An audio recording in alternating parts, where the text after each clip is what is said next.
നമസ്കാരം. ജയശങ്കർ, വള്ളുവനാട് മാട്രിമോണിയൽ, ഒറ്റപ്പാലം. ഇന്ന് പറയാൻ പോകുന്ന ആൺകുട്ടി അരുൺ കെ, 30 വയസ്സ്, 5'6" ഹൈറ്റ്, 65 kg വെയിറ്റ്, തിരുവോണം നക്ഷത്രം. ഒരു ദോഷം ജാതകത്തിൽ കാട്ടിയിട്ടുണ്ട്. BE ആണ്, ചെന്നൈയിൽ നിന്നാണ് BE പാസ്സായിരിക്കുന്നത്. ഇലക്ട്രോണിക്സ് ആൻഡ് കമ്മ്യൂണിക്കേഷൻ എഞ്ചിനീയറിംഗ് ആണ്. Magna college of engineering, Chennai, അവിടെ നിന്നാണ് പാസ്സായിരിക്കുന്നത്.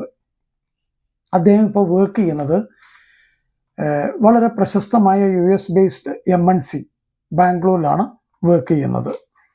17+ സാലറി, 17 ലക്ഷത്തിലധികം സാലറി ഉള്ള ഒരു കുട്ടിയാണ്. ഫാദർ, അതായത് അച്ഛൻ കൃഷ്ണൻകുട്ടി, അമ്മ ഗീത, ഒരു സഹോദരി, മാരീഡ് ആൻഡ് സെറ്റിൽഡ് ആണ്. ഇവിടെ പാലക്കാട് കോങ്ങാട് എന്ന് പറഞ്ഞ സ്ഥലത്താണ് അച്ഛൻ അമ്മയൊക്കെ സെറ്റിൽ ചെയ്തിരിക്കുന്നത്. അതായത് അവരുടെ വീട്, ഈ കുട്ടിയുടെ വീട് അല്ലെങ്കിൽ അച്ഛൻ അമ്മയൊക്കെ സെറ്റിൽ ആയിരിക്കുന്നത് പാലക്കാട് കോങ്ങാട് എന്ന് പറഞ്ഞ സ്ഥലത്താണ്. അപ്പോൾ താല്പര്യമുള്ള പെൺകുട്ടികളുടെ രക്ഷിതാക്കൾക്ക് തീർച്ചയായിട്ടും വള്ളുവനാട് മാട്രിമോണിയലായിട്ട് ബന്ധപ്പെട്ട് കഴിഞ്ഞാൽ ഫർദർ വിവരങ്ങൾ എടുത്തു തരുന്നതാണ്. എല്ലാ വീഡിയോകളിലും പറയുന്ന 2-3 കാര്യങ്ങൾ ഈ വീഡിയോയിലും ആവർത്തിക്കാൻ ഉദ്ദേശിക്കുകയാണ്. വിവാഹപ്രായമെത്തിയ കുട്ടികൾ വീട്ടിലുണ്ടെങ്കിൽ പൊതുവെ അച്ഛനമ്മമാർക്ക് കുറച്ച് ടെൻഷൻ, ആവശ്യമില്ലാതെയൊക്കെ ടെൻഷൻ അടിക്കുന്ന ഒരു കാഴ്ചയാണ് ഇപ്പോൾ കണ്ടുവരുന്നത്. ഏത് മാട്രിമോണിയൽ രജിസ്റ്റർ ചെയ്യണം, ഏത് ജോത്സ്യനെ കാണണം, പ്രൊഫൈൽ എങ്ങനെ എഴുതണം, എവിടൊക്കെയാണ്, എന്തൊക്കെയാണ് എഴുതാൻ പാടില്ലാത്ത, എന്തൊക്കെ എഴുതണം, ആകെ ഒരു വല്ലാത്ത അവസ്ഥയാണ് ഇത്. അപ്പോൾ അതൊക്കെ ഒന്ന് എങ്ങനെ നമുക്ക് ആ ടെൻഷനൊക്കെ ഒന്ന് എങ്ങനെ നമുക്ക് കുറച്ചെടുക്കാം എന്നുള്ളതിനെ പറ്റിയിട്ടുള്ള 2-3 കാര്യങ്ങൾ പറയാം. ഇതൊന്ന് ഫോളോ ചെയ്തു കഴിഞ്ഞാൽ ഒരു പരിധി വരെ നിങ്ങൾക്ക് ഭംഗിയായിട്ട് ഇത് മുന്നോട്ട് കൊണ്ടുപോകാൻ പറ്റും. ആദ്യമായിട്ട് ചെയ്യേണ്ടത്, വിവാഹപ്രായമെത്തിയ കുട്ടിയുമായിട്ട്, പെൺകുട്ടിയായാലും ആൺകുട്ടിയായാലും, അവരുമായിട്ട് അച്ഛനമ്മമാർ നന്നായിട്ടൊന്ന് സംസാരിക്കുക. അവരുടെ അഭിപ്രായങ്ങൾ കേൾക്കുക. എന്തൊക്കെയാണ് അവർക്ക് അഭിപ്രായങ്ങൾ പറയാനുള്ളത്? പല അഭിപ്രായങ്ങളും ഉണ്ടാവും. നിങ്ങൾ ഒരുപക്ഷെ വിചാരിച്ചിരിക്കേണ്ടാവും ഞാൻ പറഞ്ഞൊക്കെ അവർ കേട്ടോളും. അങ്ങനെയല്ല, അത് അവർക്കും കൂടെ ആണ് വിവാഹം. അപ്പോൾ അവരോട് ചോദിക്കണം കാര്യങ്ങൾ, എന്തൊക്കെയാണ് അവരുടെ അഭിപ്രായങ്ങൾ എന്ന്. ചിലർ പറയും എനിക്ക് ബാംഗ്ലൂരാണ് ജോലി, ചില ബാംഗ്ലൂരിനെ നോക്കിയാൽ മതി. ചിലർ പറയും എനിക്ക് ബാംഗ്ലൂർ വേണ്ട, വേറെ എവിടെയെങ്കിലും നോക്കിക്കോളൂ. ചിലർക്ക് തിരുവനന്തപുരം, ചിലർക്ക് എറണാകുളം. അപ്പോൾ ലൊക്കേഷനൊക്കെ വളരെ ഇമ്പോർട്ടൻസി ഉണ്ട്. പിന്നെ അവർ പറയും നമുക്ക് എഡ്യൂക്കേഷൻ, എഡ്യൂക്കേഷൻ മിനിമം വേണം എന്നുള്ള രീതിയിലൊക്കെ പറയും. അപ്പോൾ ഇങ്ങനെ പല കാര്യങ്ങൾ ആ കുട്ടികൾക്ക് പറയാനുണ്ടാവും. അത് നന്നായിട്ട് മനസ്സിലാക്കി വെക്കണം രക്ഷിതാക്കൾ. അതിനുശേഷം നല്ല ഒരു പ്രൊഫൈൽ എഴുതി ഉണ്ടാക്കുക. ഇതൊരു പണിയാണ്. നല്ലൊരു പ്രൊഫൈൽ എഴുതി ഉണ്ടാക്കൽ എന്ന് പറഞ്ഞു കഴിഞ്ഞാൽ ഈ കുട്ടിയുടെ ഡീറ്റെയിൽസ് കംപ്ലീറ്റ്, ആൺകുട്ടിയായാലും പെൺകുട്ടിയായാലും, ഹൈറ്റ്, വെയിറ്റ്, നമ്മളുടെ ജാതകം, അതായത് എത്ര ദോഷമുണ്ട്, അങ്ങനെയൊക്കെ കഴിയുന്നതും ജാതകത്തിൻ്റെ കാര്യങ്ങൾ കുറച്ച് കാട്ടിയാൽ വളരെ നന്നായി. Date of birth, birth time, birth place, നാള്, ഇതൊക്കെയാണ് കാട്ടേണ്ടതുള്ളൂ. മറ്റുള്ള കാര്യങ്ങളൊക്കെ കാട്ടുന്നത് ചിലപ്പോൾ അപകടങ്ങളായി മാറുന്നുണ്ട്. അപ്പോൾ കഴിയുന്നത് അതൊക്കെ കുറച്ച് എഴുതാൻ ശ്രമിക്കുക. അതിനുശേഷം ആ കുട്ടിയുടെ വിദ്യാഭ്യാസം, എഡ്യൂക്കേഷൻ ക്വാളിഫിക്കേഷൻസ്, SLC തൊട്ടിട്ട് മേപ്പോട്ടുള്ള എല്ലാ കാര്യങ്ങളും വിശദമായിട്ടാണ് എഴുതുക. ഏത് സബ്ജക്റ്റാണ് പഠിച്ചത്, ഏത് കോളേജിൽ നിന്നാണ് പഠിച്ചത്, എത്ര വർഷത്തെ കോഴ്സ്, അല്ലെങ്കിൽ എല്ലാ കാര്യങ്ങളും.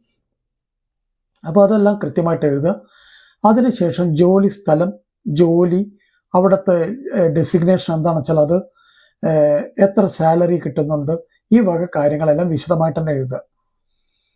പിന്നെ നമ്മൾ ഹൈറ്റ്, വെയിറ്റ്, അച്ഛൻ, അമ്മ, സഹോദരങ്ങൾ, പിന്നെ എന്തെങ്കിലും സ്പെഷ്യൽ നോട്ടായിട്ട് എന്തെങ്കിലും ഉണ്ടെങ്കിൽ അത് കൃത്യമായിട്ട് എഴുതി നല്ല വൃത്തിയായിട്ട് എഴുതി ഉണ്ടാക്കുക. എഴുതി ഉണ്ടാക്കിയതിന് ശേഷം വീട്ടിലുള്ള എല്ലാവരും അതൊന്ന് വായിച്ച് നോക്കുക. ഏതെങ്കിലും തരത്തിലുള്ള നെഗറ്റീവായിട്ടുള്ള വല്ല റിമാർക്സുകളും അതിലുണ്ടോ? ഇപ്പം ഈ ജാതക ദോഷങ്ങളൊക്കെ എഴുതുന്ന ഒരു നെഗറ്റീവ് റിമാർക്സ് ആണ്. അത് ഒരു ജ്യോത്സ്യം നോക്കുന്ന പോലെ ആയിരിക്കില്ല വേറൊരു ജ്യോത്സ്യം. ഒരു ജ്യോത്സ്യം പറയുകയാണ് അരദോഷം ഉണ്ടെന്ന് പറഞ്ഞാൽ വേറൊരു ജ്യോത്സ്യം നോക്കിയാൽ ഒരു ദോഷം പറയും, ചിലർ നോക്കിയാൽ പറയും ശുദ്ധജാതകം പറയും. അപ്പൊ കഴിയുന്നതും ആ വക വർത്തമാനങ്ങൾ എഴുതാതിരിക്കുന്നതാണ് ഉത്തമം. അതിനുശേഷം ഇതെല്ലാം എഴുതി കഴിഞ്ഞ് എല്ലാവർക്കും ഉറപ്പ് വരുത്തി കഴിഞ്ഞു കഴിഞ്ഞാൽ, അതായത് ഞാൻ എന്തുകൊണ്ടാണ് ഇത് പറയുന്നതെന്ന് പറഞ്ഞാൽ, ഒരു വഴിപാട് ഒരുക്കുന്ന പോലെ ഒരു അലക്ഷ്യമായിട്ട് ഇത് എഴുതരുത്. നല്ല കൃത്യതയോടെ ആയിരിക്കണം എഴുത്ത്. ആളുകൾക്ക് വായിച്ചു കഴിഞ്ഞാൽ നന്നായിട്ട് മനസ്സിലാക്കാൻ സാധിക്കണം. അതിനുശേഷം നിങ്ങളുടെ തറവാട്ടിലെ അമ്മ വീട്ടിലത്തെ തറവാട്ടിലെ ധർമ്മദൈവങ്ങൾ, നാഗങ്ങൾ, വെളുത്തങ്കാവ്, അങ്ങനെയുള്ള അല്ലെങ്കിൽ മച്ചിലുള്ള ഭുവനേശ്വരി, ഇങ്ങനെയൊക്കെയുള്ള എന്തെങ്കിലുമൊക്കെ ദൈവിക സാന്നിധ്യങ്ങൾ നിങ്ങളുടെ തറവാട്ടിലെ വീട്ടിലുണ്ടെങ്കിൽ തീർച്ചയായിട്ടും ഒന്ന് പ്രാർത്ഥിക്കുക. അല്ലാതെ ഇപ്പോൾ കുടുംബക്ഷേത്രമാണെങ്കിൽ കുടുംബക്ഷേത്രത്തിൽ ഒന്ന് പ്രാർത്ഥിക്കുക. പോയി പ്രാർത്ഥിക്കണമെന്നൊന്നുമില്ല, നന്നായിട്ടൊന്ന് പ്രാർത്ഥിക്കരുത് തുടങ്ങുന്നതിൻ്റെ മുന്നേ. അത് ദൈവവിശ്വാസികൾ മാത്രം ചെയ്യുക. അതിനുശേഷം ഈ പ്രൊഫൈലുമായി നല്ലൊരു മാട്രിമോണിയൽ സൈറ്റിനെ സമീപിക്കുക. നല്ലൊരു മാട്രിമോണിയൽ സൈറ്റ് എന്ന് പറയാൻ കാര്യം, എല്ലാവരും നല്ലവർ തന്നെയാണ്, പക്ഷെ അത് അവരെന്തൊക്കെ തരും, എന്തൊക്കെ പ്രൊഫൈലുകൾ തരും, എത്ര പ്രൊഫൈലുകൾ കിട്ടാനുള്ള ചാൻസ് ഉണ്ട്, എത്ര രൂപയാണ്, ഇനി കല്യാണം വല്ലതും ശരിയായി കഴിഞ്ഞാൽ അവർക്ക് വല്ല അഡീഷണൽ പൈസകൾ വല്ലതും ഉണ്ടോ, എല്ലാം വൃത്തിയായിട്ട് ചോദിക്കണം. ഒരു വഴക്കും ബഹളത്തിനും ഉണ്ടാവാനുള്ള ചാൻസേ കൊടുക്കാൻ പാടില്ല. ഇതെല്ലാം കഴിഞ്ഞ് അവിടുത്തെ രജിസ്ട്രേഷൻ കഴിഞ്ഞു കഴിഞ്ഞാൽ അവർ പിറ്റേ ദിവസം മുതൽക്ക് സ്വാഭാവികമായിട്ടും അവർ പ്രൊഫൈലുകൾ തരാൻ തുടങ്ങും. പ്രൊഫൈലുകൾ കിട്ടിക്കഴിഞ്ഞു കഴിഞ്ഞാൽ മകള് അല്ലെങ്കിൽ മകനുമായി സംസാരിച്ച് അവർക്ക് ഫോട്ടോ ഒക്കെ കാട്ടിക്കൊടുത്ത് അവർക്ക് ഓക്കെ ആണെങ്കിൽ അത് വെച്ച് മുന്നോട്ട് പോവുക. മുന്നോട്ട് പോവുക എന്ന് പറഞ്ഞാൽ പിറ്റേ ദിവസം തന്നെ പോയിട്ട് പെണ്ണ് കാണൽ ചടങ്ങിന് പോകരുത്. പെണ്ണ് കാണൽ ചടങ്ങ് എത്രയും ഡിലേ ആക്കാൻ പറ്റുമോ അത്രയും ഡിലേ ആക്കുക. ആൺകുട്ടിയും പെൺകുട്ടിയും തമ്മിൽ നന്നായിട്ട് ഫോണിലൂടെ അല്ലെങ്കിൽ വാട്സാപ്പ് ചാറ്റ് വഴിയൊക്കെ നന്നായിട്ട് ഒരു ഫ്രണ്ട്ഷിപ്പ് ബിൽഡപ്പ് ചെയ്യുക. ഫ്രണ്ട്ഷിപ്പ് ബിൽഡപ്പ് ചെയ്യുന്ന അവസരത്തിൽ തന്നെ ഫാമിലി ബാക്ക്ഗ്രൗണ്ട്, എഡ്യൂക്കേഷൻ, വല്ല ബാങ്കിങ് ലോൺസ്, വല്ല മെഡിസിൻ വല്ലതും കഴിക്കുന്നുണ്ടോ, ഈ വക കാര്യങ്ങളെല്ലാം വിശദമായിട്ട് ചോദിച്ച് മനസ്സിലാക്കണം.